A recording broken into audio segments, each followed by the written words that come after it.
দিনটি 13ই মে, তখন বাজে রাত 8টা। আমরা একটু বেরোবো গরমকালের বিয়ে বাড়িতে।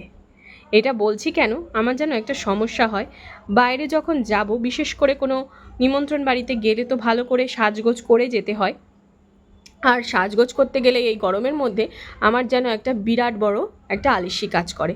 তার জন্য কোনো নিমন্ত্রণ বাড়ি গরমকালে হলে তো আমি 100 বার ভাবি যাব আর 200 বার ভাবি যাব না, কিন্তু তবুও আমি নিরুপায়, কারণ তোমাদের দাদা একবারে একা তো যাবেই না, তো সেই কারণে আমার তার সঙ্গে যেতেই হবে। তো সেই কারণেই চলো আমরা 3 জনে চলে এসেছি এখানে। অনেকটা দূরে ছিল জানো তো আমাদের বাড়ির থেকে বিয়ে বাড়িটা, তো বিয়েবাড়িটা অনেকটা দূরে থাকার কারণে আমাদের যেতে অনেকটা কষ্টই হয়েছিল বলতে পারো। প্রথমে তো খুঁজে পাচ্ছিলাম না, তারপর অনেক কষ্ট করে খুঁজে সেই বিয়েবাড়িতে পৌঁছেই গেলাম। আসার পর মনে হলো না আসলে মিসই করতাম।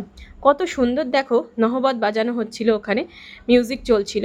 আর এখানে রাজপ্রাসাদের মতন যে একটা স্ট্রাকচার, যেটা আমরা মুর্শিদাবাদে গিয়ে দেখি, মুর্শিদাবাদের একটা আভিজাত্য এখানে আমি খেয়াল করেছি।